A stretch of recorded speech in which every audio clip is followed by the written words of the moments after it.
Hi, in this lesson I would like to talk a bit about Qi, or also called Qi. Qi or Qi means life force, and there are many different types of life force. You have the Qi, the Ki, the Prana, Kundalini energy, and the truth is that it is actually a quite complex matter, the whole constitution of the energy body with all its different constituents and channels and energies. So just for simplicity's sake, we will define Qi according to the Chinese alternative medicine system. So when I'm talking about Qi, I'm not talking about the prana or the kundalini, but about the energy which is flowing through the meridians. Energy circulates around our body in the same way that blood circulates around our body. And also in the blood you have arteries and veins and smaller vessels, and it is the same with the Qi. And the Qi arteries, they're called meridians. Also in other systems like the Indian system you often hear them called nadis, and it is more or less the same, but nadis are therefore all different types of energies, and meridians are more specifically focused on Qi. So what is life force exactly and how to work with it? Some of you will probably have heard the proverb, German proverb, man isst was man isst, you are what you eat. And this is very much also the essence of Qi. We have a life force, and this life force can be in various modes. And so we can be afraid, we can be angry, we can be very self-assured, we can be completely stuck in our patterns, or we can be in a very creative mood. And all these things we can find back in our Qi. And depending on how we eat, how we breathe, how we move, what behavior we have, our Qi will also change. So it is kind of a self-reinforcing system. By behaving in a certain way, we teach our bodies what is normal, what is expected of it. And it forms a habit. The Qi will flow in a certain way, and we'll try to keep flowing in the same way, unless there's another influence. So in a positive sense, it can help us to keep going. If, for instance, we are busy writing, and we're in a nice creative mood, and we're writing, and our Qi gets in that mood, and like after having written for a few days, you get better and better at it, it becomes more and more natural to you, it becomes more and more easy because you get into that flow.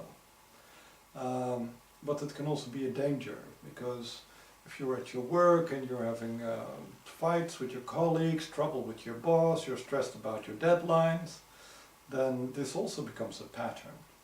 And when you're no longer at your work, you're trying to relax at home, you're still in this pattern because your Qi is in this pattern. So Qi is in itself just a pattern, and depending on your circumstances, such a pattern can be seen as positive or negative. And certain patterns are more healthy for the body, more energizing. Others are more relaxing or tiring for the body. In general, we call the energizing Qi to be a yang energy, a male energy, while the relaxing, more calm energies are called yin energies, female energies. So this is quite different from like the Indian system or even Western European systems, where actually while the male is often the initiator, it is usually the feminine which is seen as the active force, but we will stick to the Chinese system for now, with yang being the active, yin being the passive element. So as I said earlier, Qi can evolve, can transform. And this is actually what happens when we breathe, when we eat, when we move. We are continuously absorbing qi from our surroundings, and we're making it into our own life force. And we're also continually losing our life force, releasing it back into the environment. So the qi in our body is a semi-closed system. It is more or less contained in our meridians, but new energy flows into our meridians and also energy flows out of our body. And as long as the two are in balance, that is fine, but yeah, if there's more energy flowing out than coming in, that can become a problem. There's also one of the reasons why food is so important, and especially also the freshness of the food, if the food itself contains qi. Because we can eat, and for instance, if I eat a steak which has been lying in the freezer for 3 months, I am feeding my physical body. It is getting proteins, it's getting fat, but the energy has long ago left. So I'm feeding my physical body, but not my energetical body. And so if you have a habit of eating only in this way, never eating fresh fruit, never eating fresh vegetables, only relatively old, long dead food, then also your energy body will weaken, it will deplete. And if you eat more fresh food, of course, it will strengthen. But there's other things you can do. Because as I said earlier, also we absorb life force from our surroundings. And the quality of the life force in our surroundings is also very similar to the quality of the food we eat.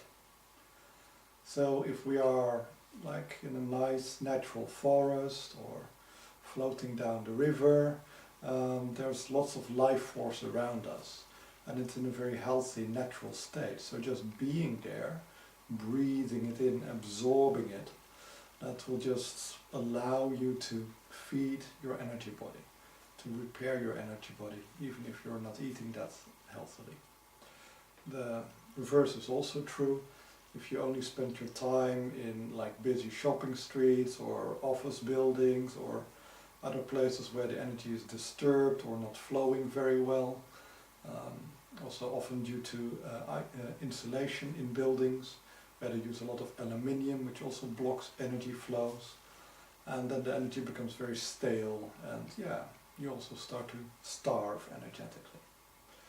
So working with qi is not just about treating a person, but also about working with the environment, working with the person's eating habits, also working with the breathing habits, postural habits. Because just like when you fall asleep on your arm and you can block your blood flow, in the same way many people are stuck in certain postures, and that part of their body also becomes blocked. Just like sleeping on your arm, the meridian becomes blocked, becomes unhealthy, energy cannot flow, and unfortunately we don't have like an arm going tingly when the energy body is unhealthy, but it does affect us. It affects us emotionally, it affects us mentally, and ultimately it will also affect us physically. Organs will grow weaker and we become more susceptible to disease, to pain, to injury, and we will recover more slowly. So a healthy qi flow is very essential also for a healthy body, a healthy and stable emotion, and also healthy thoughts.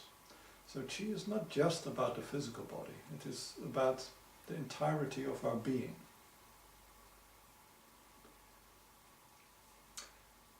The most important thing we can do also to work with the qi is to improve flexibility. Ultimately, if our body becomes inflexible, it also becomes unable to adjust to changing environments.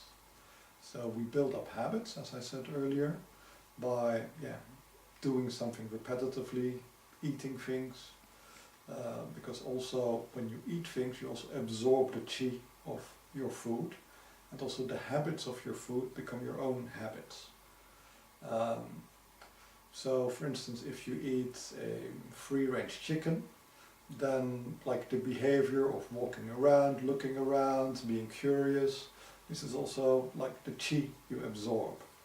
If you eat a factory farmed pig, which has been kept in the dark, unable to move, and been constantly stressed and frustrated, this is also the qi you absorb into your body. So the quality of life which your food had is also very much in the qi, and it is also therefore in you. So if you're going to eat basically good food, try to eat it very fresh so you can benefit from it. And if you have no other option but to indeed eat factory farmed pig or horribly sprayed vegetables, then it is actually better to wait and to let all the qi evaporate than rather than eating it and absorbing also the bad energy. It's better to have no energy than bad energy sometimes. The reason for this is that bad energy can be transformed into good energy, but sometimes it is not worth the effort.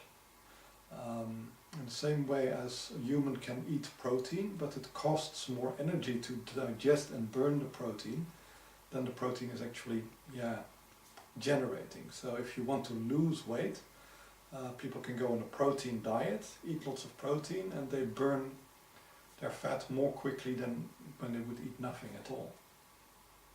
It's the same way with bad qi.